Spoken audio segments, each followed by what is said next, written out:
Right, we're here for our post-match show of Southampton 3, Burnley 2. Remember, like, comment, share, and subscribe, and let's get straight into it.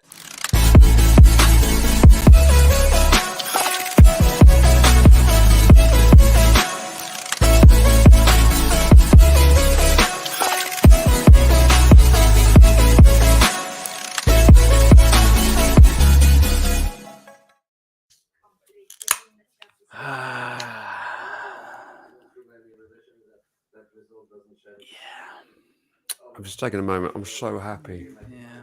How good is that? 2-0 down. Great time. Great time. Seriously, what were you thinking when we were 2-0 down? Just to summarise very quickly, the game started horrifically. It was an absolute mess. Tons of mistakes. It looked like we were playing Brighton again. All over the place. They get a penalty. Rightly so. They score a second goal, and I'm thinking, did we have to win this one, really? You know, can we just let this one go? And, you know, all that kind of stuff. All of a sudden, great goal by Stuart Armstrong. Amazing goal by Danny Ings. And a winner in the second half after peppering their goal. Was it like 20-something shots on target or something ridiculous like that? Or 20-something shots on target? Kind of outrageous. And a winner from Nathan Redmond. Do you know, when you're at the top of the table for points dropped from winning positions and you come back from being 2-0 down, that makes me so happy. After not seeing us win at home for 3 months. Yeah. Points are sparse, and in this side of the M4. I'll say I think my head didn't drop quite as far as yours. I was on the floor. You were pretty low at the first goal. I was trying to beef us up. I'll be honest, when the second one went in, I took a knock. Like, should I get the beer now? That's what you thought. Oh, I'm thinking that there's no beer in, so I'm just going to have to be drinking straight alcohol. You know, I've got a mini bottle of Glenfiddich in my drawer now, so every time we go down to by 3, I can just neck it down. But mate, what a comeback! What a game! What a performance! Yeah. It's the most spirited performance I've seen from us. When was the last time you saw us go down by 2 goals and come back and win it? It's never. Exactly. Feels like never. I always say, you know, we never look like the team that can come back from a losing position. That's the hardest thing for us. And today we were immense. We were picking the defense's lock the entire time. If it wasn't for Nick Pope, it would have been a few more today. Nick Pope, right? It's amazing. You know, amazing game. Yeah, I mean, when we hit the crossbar, you know, that great strike from James Ward-Prowse, and I thought it had gone in because it was in the shady part of the ground. But as far as I could see, the players were running off celebrating. I was thinking it's gone in. Phenomenal. I have to say, I think the big wobble for me was taking off Stuart Armstrong and bringing on Salasu, and that's the only. If we're talking about what went wrong in the second half, it was that substitution. As soon as they made it, it was all right. We're parking the bus against the team that's probably the best at parking the bus in this league. Let's be honest. They are, and you just welcome that attack. We welcomed it. It's like we made it hard work for ourselves. No idea why we did that. Like it instantly got harder when we put that on. Like I don't get it, especially when we could all sort of see Theo probably needed to come off. He could have done a bit, we could have done a bit more if maybe Shea had come on at maybe 70 minutes or so. But 3-2, mate. Like I'm not gonna argue about it too much. Amazing. I'm gonna live in the glory, and it's amazing. There you go. Actually, Statman's come to our rescue. The last time we came back from a 2-0 down was against Liverpool in April 2016. And I have a fun story about this because I was actually in the US at the time and I was watching this. I wasn't in the bar because that would have been very early in the morning. I was at a coffee shop somewhere and I actually left. And then when I went back to the hotel and I saw it scrolling on the bottom of the screen, because they love the Prem over there, 3-2, couldn't believe it. Yeah. Couldn't believe it. Amazing. It's a performance in a game that we would never have guessed that today, you know, going into it. I mean, like even when we said in our previews, you know, I never thought if we went down by 2 goals that we would come back. I thought we said it, first goal would be the decider, really, be the swing of it, and then when that second went in, it's kind of, if you're a Saints fan, that to be game over. I've just spotted the table. We're in 13th. Yeah, mate, we jumped above it because of the. Yeah, I noticed that at halftime. I didn't want to say anything because I didn't want to jinx us, but I thought if we score another goal, we went above Wolves in goal difference. So yeah, 13th. Well, that's the nuts thing about this league, though, isn't it? Is that relegation talks over now? Yeah. Yep. Everybody can shut your mouths about relegation. Yep. Shut your silly pipes.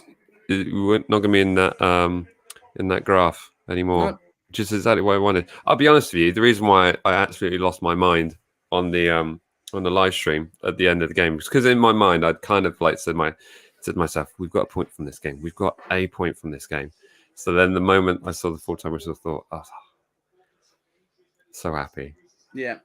So absolutely. Needed that. And especially after the performance of West Brom at Chelsea yesterday. Okay, they were playing against a 10-man, quite poor Chelsea, but you're still thinking their spirit's going to be up if we don't get anything from this game.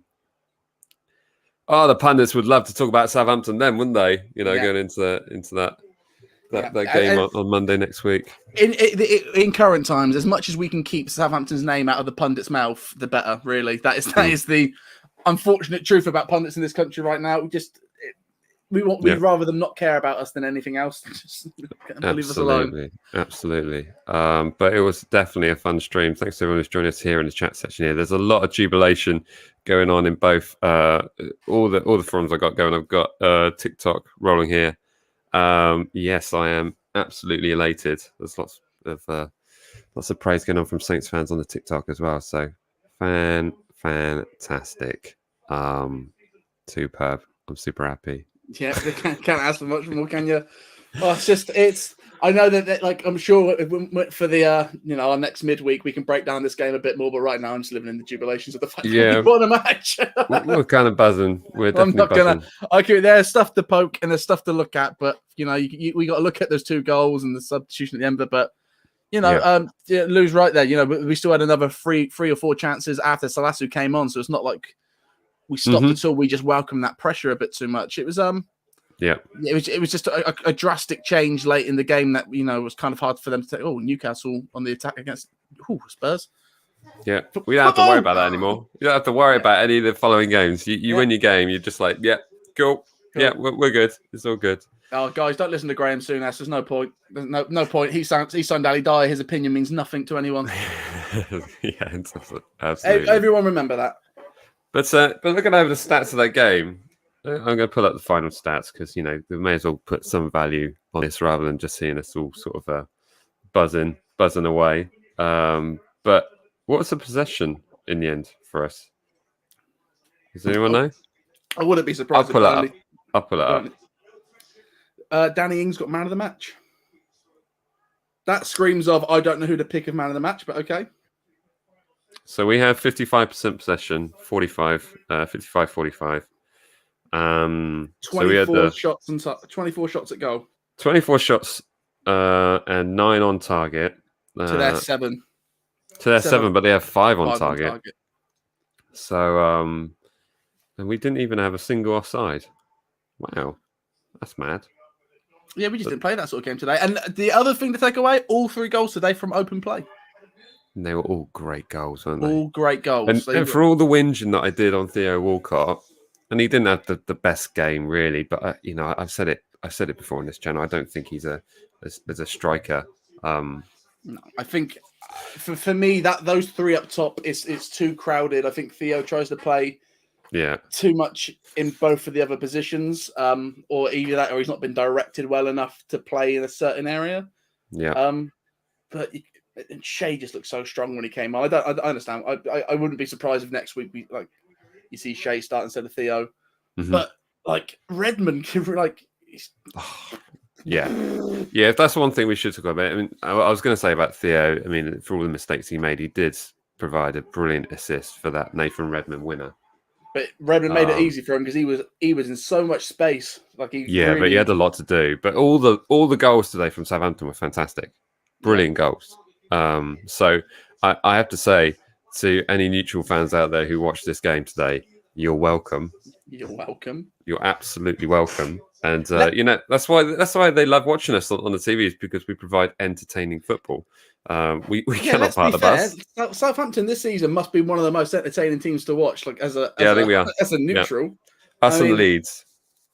I mean, how many times have we drawed this season? It can't be that many. No. How many draws have we had this season? Statman, how many draws have we had this season? It's right there on the table, Jack.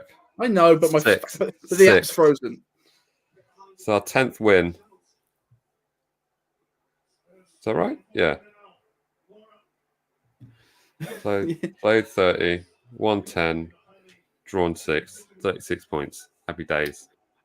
Here's the other thing. I don't want to take too much credit for it, but as soon as I started going in on the Redmond in this channel, we started improving. So I don't want to say I've got too much to take from this, but no, but I'm super happy for him because he had such a great game against Bournemouth, and we were saying how, but it's level, and then let's be fair, Bournemouth aren't really a championship side in the sense that they still got a lot of their Premier League players, and they're hoping on the fact that they can bounce straight back up to the Premier League, so they're keeping all the players for one extra season, which will make it a lot harder for them if they don't get promotion this season. So they were a formidable force, but of course they're still thinking about the league. But to put on a performance like that today against Burnley, and that's not to give, that's actually giving praise to Burnley, because Burnley will make it generally quite difficult for a player like Nathan Redmond to play the football that he likes to play, right?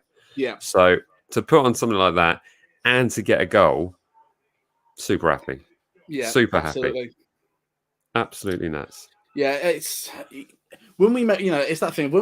I like to think on this channel, when we do slate a player or anything like that, we do have a reason for it. There are packs up, but all we want is for that player to play well.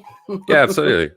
Yeah, and that's what any fan should actually do. If they're a supporter of their club, you support the players in the squad. They can give you disappointing performances, but ultimately you're there to encourage and get the players playing their best. But so many great performances today. But like I said, the only negative point I would say is that tactical decision to take off Armstrong. I don't know if he had a knock or something like that, but it just made the stream a lot more enjoyable for people, because they could see us absolutely sweating it in those final 30 minutes.